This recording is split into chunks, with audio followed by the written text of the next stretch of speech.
All right. Hello and welcome to another sales chat. My name is John Golden from SalesPOP Online Sales Magazine and Pipeliner CRM. And today I'm delighted to be joined from Washington, D.C. by Rob Jolles. How are you doing, Rob? I feel good. I'm ready to roll. And Rob is a much sought after speaker, best-selling author. Rob teaches, he entertains, he inspires audiences worldwide. And we're going to draw on his 30 plus years of experience today to talk about the subject of why most sales training fails. And I'm really interested in this because I did run the sales training organization for 6 or 7 years, and I would have to concur with the title of this, that a lot of the majority of sales training fails, and certainly fails to sustain in the long run. So that's what we're going to talk about. If you want to get involved, it's hashtag sales chat. And you can just go on to Twitter, get involved in the conversation, and Martha's running that, and if she'll interject if something good comes up. So without any further ado, Rob, why is it that most sales training fails? Yeah, and let's begin with the fact that we almost have to shoot the sales trainer here, don't we? So it's kind of awkward for somebody who spent close to 35 years teaching sales training to step up in front of the mic and tell you why it frequently fails. Now, I'm not blaming the sales trainer so much, but I in thinking about this conversation we're going to have, and posting it and seeing a few people respond to my post, the word implementation kept coming up. Yeah. But you know what? I want to go far deeper than just implementation, because I think it's almost becoming trite. We train and we say, now don't forget, we're going to implement. But what does that mean? And is the sales training the right sales training before we even begin implementation? So let me answer your question this way. I think the first reason, and I've got a handful of them, but the first reason I think sales training fails is we actually confuse sales training with process training. So we send people to sales training, and we teach them for a day or 2 days or 3 days, frequently new hires, all about their product, all about the product. We don't really teach them how to communicate about the product, but we teach them features and benefits and advantages, and we get them very excited, and we're creating subject matter experts. I don't really have a problem with that. I will quote either Einstein or me, and I think it was Einstein, who said, "Imagination is more important than knowledge." We have people that we're almost training them to fail, because if all I teach you is product, then what's your natural instinct when you get in front of the customer? To ask questions and listen? No, to regurgitate the product information that you just learned, and you feel great about it. You're doing just like you got taught. Yeah, and it's a great comfort and a fallback, because you think, yeah, I can always fall back on my product knowledge, right? So it's a great comfort. But you touched on something there, Rob, that I want to come back to, and that's the idea of sales training, right? And a lot of the time, it's companies, and I've experienced this when I was running Healthway, is companies will say, "We need sales training," and then you have to go into a process of really trying to diagnose exactly what do they mean. What do they mean by sales training? As you say, is it baseline sales training for new hires? Is it revisiting fundamentals for established people? Is it more advanced? Is it account-based? What is it that they mean? And I think that's part of the problem, is that the diagnosis is not enough time or focus spent on it. How about this diagnosis? One of the most critical mistakes businesses make: they confuse marketing with selling. So I'll go in and talk, and they'll say, "We have a huge sales problem. We need sales training." And of course, I'm somewhat happy to hear that. But then I ask a couple of questions, and if we find out that you're not having a sales problem, you're having a marketing problem. And for those who are listening, let's do this in one sentence: the difference between sales and marketing. And I know this is simple, but I can't tell you how many high-level executives don't get this right. Marketing is what brings somebody to the table, and sales is what happens once they sit down. So think about it. When we're working with a company that has a huge pipeline of tons of clients and they're having trouble closing them, whistle. Here comes the sales trainer. We'll come down that pole and help you. But what about the company that says we're having a sales problem, but there's nothing in the pipeline?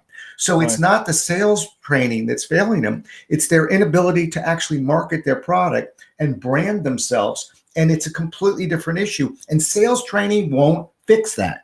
And I think that's an incredibly important distinction to make. So, I mean, the first point I think everybody should take away is that diagnosis is critically important. So before you go down the road of deciding or investing in a sales training program, number one, make sure it is sales that the issue is, and fix that first. Then if it is sales, then figure out what is it about sales that you need to address, because it's a rather large subject area and there's a lot of different things that could be going on. Correct, Rob? I mean, there's a ton of different areas you could be addressing.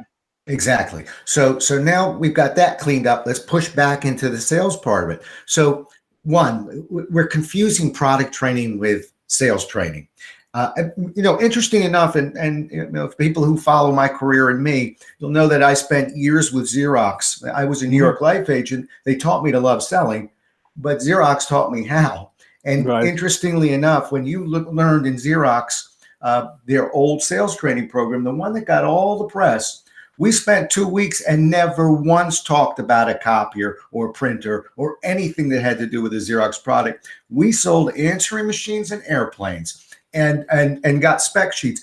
Basically, the company had the courage to pull us away from the product and say, "Oh no, we're going to teach you to block and tackle. You see that light in the ceiling? You'll be able to sell. It won't matter because we're going to put a process in place to persuade and influence and communicate." And the product is almost getting in the way sometimes when we're sales trained. Isn't that ironic? That the only thing, and I frequently will spend 2 days putting on a workshop, and I almost have to apologize when I say we'll be here for 2 days. I'm going to spend 15 minutes on the actual product, and it's a few minutes too long for me, but we're going to do it because I want to talk about objection handling. I want to talk about opening tactics, personality. I want to talk about creating trust, urgency, on and on. Why am I in there telling you about your product? You can take a notebook into a closet and learn that. Right? Yeah, no, absolutely. And I think the other part of that is right. Okay, what Xerox did with you is they gave you, as you say, they gave you a sales process and a way of going about selling, and they backed it up. Because here's the other thing, Rob, is right. I can go into any organization, and I've done this in the past. Somebody upstairs made a decision that you needed sales training, that their organization needed sales training, but they never sold it to the sales managers, right? So now we could go in and do this big sales training event and train all these salespeople and train the managers and say, off you go. And the whole thing dies because the sales managers were never brought in and bought into the whole initiative in the first place. Like you were saying with Xerox, everybody was bought in, right? Yeah, and you're right. Typically training traditionally comes from the bottom up. But the powerful companies, the companies that believe in Duran and some of those old quality gurus from yesteryears, believe training comes from the top down. And you're absolutely right. I actually think that's one of the pieces. Remember, I said we'll talk implementation, but let's go deeper. You just hit on a great point, which is another reason why most sales training fails is as the sales force is walking on wobbly legs. And if we did our job right, we didn't teach them what they already knew. We taught them a new golf swing, and it's a shaky swing, and the ball isn't going quite as far. Matter of fact, it's kind of slicing off into the hedges a little bit. If we don't have buy-in from management to be patient and realize that I know we lost a little distance here, but if we work on this swing and get this repeatable, predictable process down, and really, let's not even call it training anymore. Let's shift the culture of the organization to adapt this way of dealing with our clients, then we're going to pick up a lot of distance on that drive. But you're going to have the stomach to lose a little distance. And if management hasn't bought in, obviously a salesperson who's, daggone it, I could get it in the fairway before this guy helped me. If we don't have management helping them, bang. Another reason why sales training will frequently fail. Yeah, and I think I want to underline that a couple of times, that it's critically important that you have the buy-in, but also, as you say, the staying power. One of the things that I experienced myself, back in the day, was when we did work with organizations and worked with the sales teams to better qualify their opportunities, right? Mhm. What happens to your pipeline when you start to clear out the junk? It Yeah. goes way down. And big pipelines are very comforting, even if it's all early stage stuff and it's a lot of fluff. So you're absolutely correct, because suddenly your pipeline is like 50% of what it used to be, and everybody's panicking. Yeah. And, a great point. That word pipeline, I just wrote a piece on that a week or two ago and tried to explain to people that aren't even in sales that for most salespeople, winning or losing a sale is not what disrupts them. That's not what panics them. Hmm. It's an anemic pipeline that Yeah. will panic us. And you don't have to be in sales. If you don't have, and let's talk about, you're right, let's talk about qualified prospects in that pipeline, not suspects. We're not just talking about people walking across the street there. Some known value in there, some value. But that pipeline, I remember when we talked about let's not confuse marketing with sales. Yep. Let's also remember that we've got to pay a lot of attention to that pipeline and feed that intelligently. If we do, put a good process in, bang, now we're starting to hit on all cylinders again. So, one of the things that I wanted to ask you about is, okay, so we've been talking about this, is the right investment and all of that. Is, how do organizations better select who they should be working with and what they should be addressing, and how do they prepare themselves better to make a training initiative or performance improvement initiative succeed? Because because I always find that's the part, there's not enough forward planning in place. Yeah, well, that's a big question you just asked. I almost have to dissect pieces of it. Well, we chipped away a little bit. Let's make sure Mhm. that this is true sales training Yeah. and not product training. And let's also make sure that this is uh, process training and not motivational training. When I Right. started at New York Life years ago, there was a guy in the industry named Tremendous Jones. Oh, I And love that. and I have to tell you, I love that name so much. I sort of ran it by my wife. I was like, hey, maybe I'll be Rob Tremendous Jolles. And it was shot down instantly. Yeah, But I was for a time, I was pretty good golden. I never got to tremendous. yeah, I kind of see the Chris Farley motivational speaker in my head here. And let's take Zig Ziglar for a minute. Zig was great. I'm not discounting motivational Sure. training or tapes or something. I think we could put the greatest process in place. If you're not inspired and motivated heading out to see that client, that sales process isn't going to help you. So let's make that one of the spokes of the wheel, but Mhm. let's not confuse it with real sales training, which is process training, meaning something that is repeatable and predictable. At Xerox, we always had this saying, you need a measurement, because when you can measure something, you can fix it.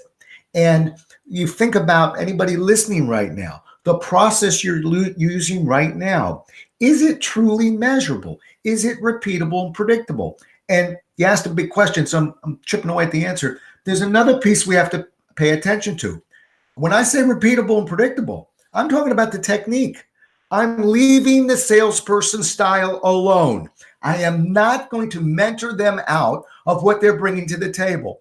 I Mhm. have seen people that they walk right by you at the supermarket. You never even know them. They're quiet. They're not particularly funny. But I want to tell you, they'll sell your shoes off you because they know their process, they know their techniques, and they've committed to who they are.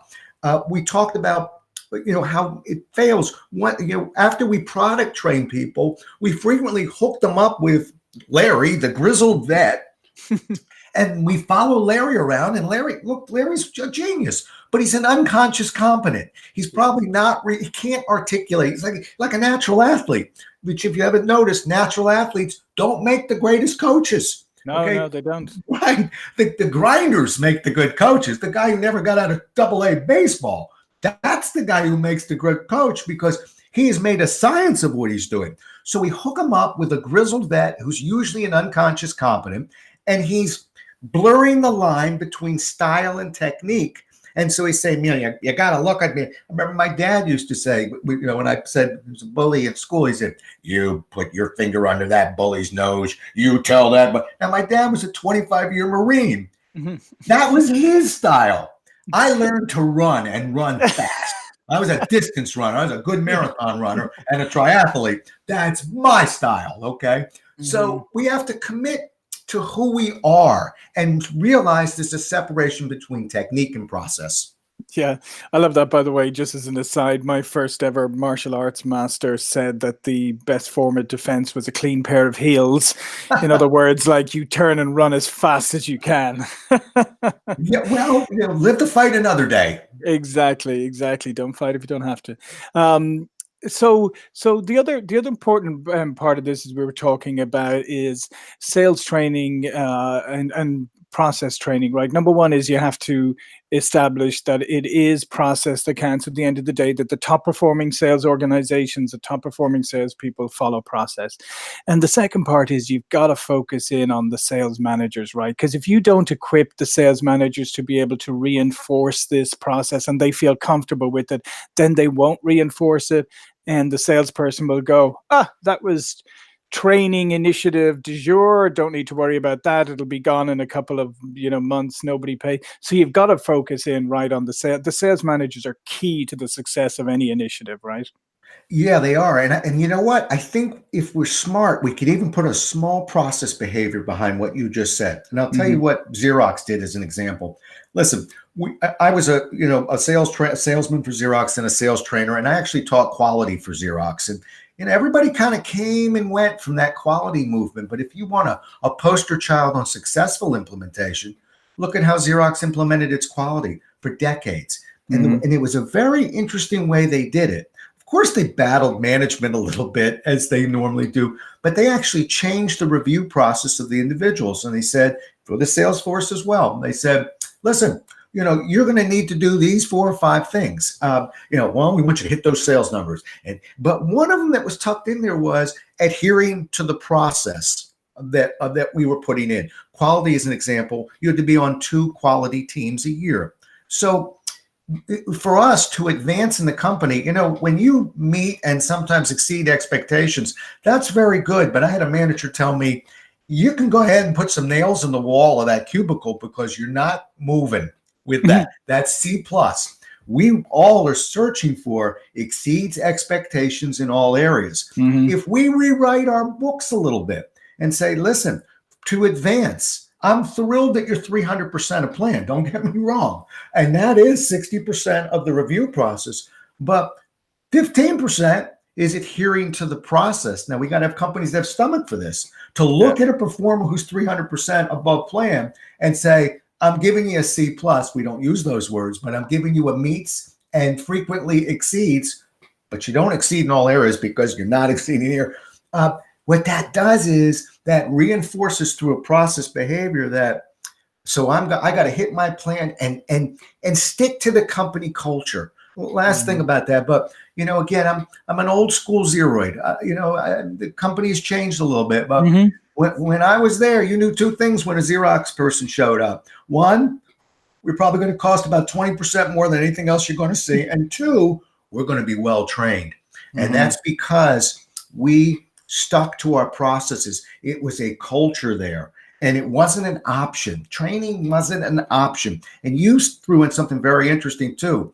The soup du jour or whatever, I call it the flavor of the month, and we're saying the same thing. If you keep changing your sales process, of course you have a sales force that's going through the motions, whispering, don't worry, it'll be over in 3 months, we'll have a new one. And that's when we fall into that dreaded, well, if I can get 1 or 2 good ideas out of this program. But you're a Huthwaite guy. I was a C-squared certified sales trainer. That was the first real process I learned. And again, it was measurable, and you were either on it or you weren't on it, but you weren't kind of there. And that opened up a whole new world to me. And it is, and absolutely. I mean, it was so process driven. But the funny thing is that, Hathaway, spin selling. So we compete against Miller Hyman and all of these other ones. And to be honest, there was a great amount of circular, what I would call almost circular business, because you get called into a company and they'd say, "Oh, we implemented Miller Hyman last year and it didn't work, so we're going to do spin selling this year." And probably at exactly the same moment in another company, people were walking in from Miller Hyman and they were being told, "Oh, we implemented spin last year, it didn't work, we're going to try Miller Hyman," because of this whole idea of reinforcing it and really embedding it and making it work. And that's what I'm saying. The sales managers are so critically important.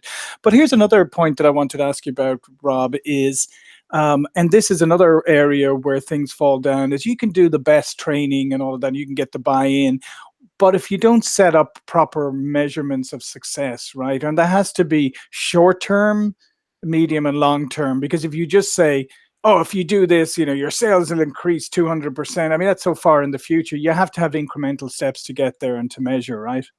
Right. Now you're sounding like Billy Mays selling OxyClean here, Yeah. Billy Mays here for sales training. Yeah, no, we have to. That's what I mean. We have to have the stomach to lose a little distance off that drive. Okay, and measure. But how do we measure? Let me take you behind the curtain, and I don't mind sharing this with my competition. Do what I'm trying to do here. When I frequently work with major corporations, I actually put in a half day to a full day implementation school for management. So I got your salespeople over there. And oh, by the way, you're not sitting in the back table there observing and watching your smartphone. You're actually going to be grinding it out, feeling the discomfort of that role play, making those mistakes. And I'm going to sell it to them because I'm going to look them in the eye and tell them, and you're going to do that so you can look your people in the eye and go, I do understand how difficult it was. I had trouble putting 3 words together too. How do you do that observing? But once they've gone through the program, we should teach those sales managers how to use a job aid, how to give feedback, balanced feedback. So we don't use training as a weapon. You think about it. It's not their fault. We dump a sales training on them and say, implement it. Okay. And well, how? I don't, and some of them never managed. That's a whole other topic for another day, but many managers just sold more than anyone else, so they became a manager. Exactly. It doesn't mean they went through any management training. So don't think for a second that it is instinctive to balance feedback and not crush the spirit of an individual who's trying this new process. And even the superstar wants that balanced feedback. When we do that, by the way, we no longer use training as fear-based training. Okay, we're not scaring anybody. Right? We're there to help you hit the ball further in a compassionate and empathetic and fair manner. So I can have a team of 5 people. I don't care who they are. If I'm going to balance that feedback, teach those managers how to use job aids. Let them watch video of people using it so we get some consistency on observation. One thing very quick, but one of the jobs that Xerox used me for when I stepped out as a consultant was to come back and put 20 Xerox sales trainers in a room and have them and help them with implementation. What I showed them role plays. We'd never done this before, 20 of them. And 5 people thought it was the best role play in the world. 5 people thought it was the worst role play in the world. And 10 of them were somewhere in the middle. Understand how dangerous that is? Okay. So it's not that I'm trying to create robots, but what if we start working on techniques to implement, ways to be more consistent in our observation, fair techniques and feedback.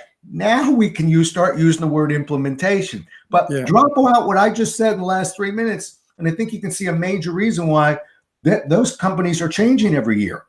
And 100%. And I think that's exactly it, is that you have to have some process, you have to have consistency, and you can't, if you don't have process and consistency, you can't really measure anything. And that was your point at the beginning here, is if it's not measurable and it's not measurable in a real, tangible way, then you have to question, why are you doing it at all?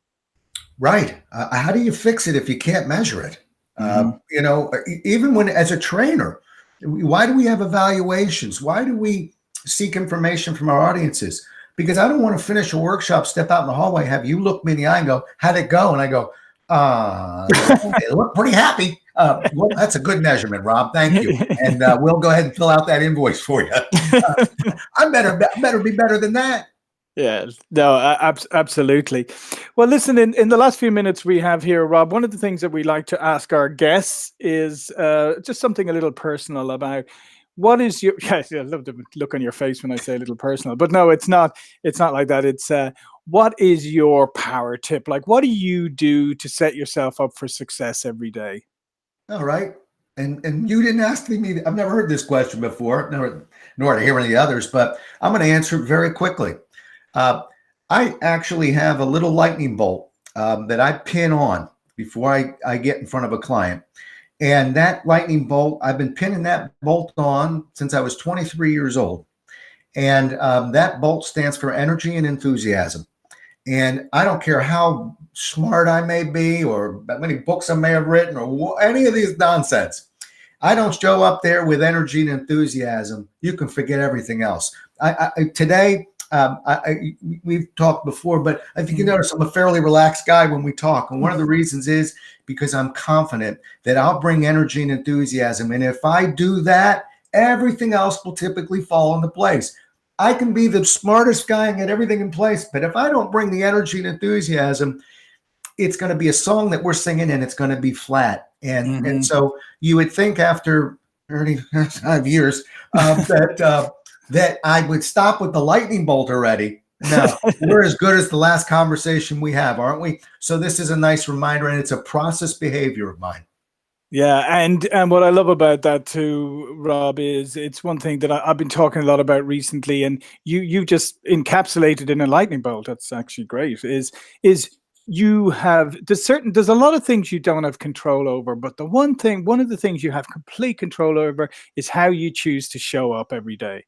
And to your point, if you go into if you're a salesperson, you go into a sales meeting and you're not bringing your A game and you're not bringing the energy and the enthusiasm and the confidence, guess what? That's all down to you. Yeah. And that's why I say, let's anybody hearing this, see this as a very uplifting moment, because as you just heard, that's one of the few things that's completely under your control. There's so many things that aren't, that we're probably worried about. Well, I also go in, I'm a terrible golfer, by the way, but I'm gonna play the ball, okay, not the opponent. I'm gonna play the course, but I'm gonna bring that enthusiasm, that energy, and that really calms me down because like you just said, completely in my control. Absolutely. And before we go, Rob, tell people a little bit more about yourself, how they can learn more about you. Well, I'm a swell guy, but I also have a website, JOLLES.com, and there you can look at all the nutty things I do. But I really am very proud of my blarticle, which is now 10 years old. It's not a blog, it's not an article, it's a blarticle. And so it's a little bit of personal blog piece tied to, has to be something in it for the reader. That's the salesman in me, which is, that they all whiff them. What's in it for me? So I write them every 2 weeks for 10 years now. It's quite a little treasure chest of information, and I love people to take a look and sign up, and I'll send you one every 2 weeks.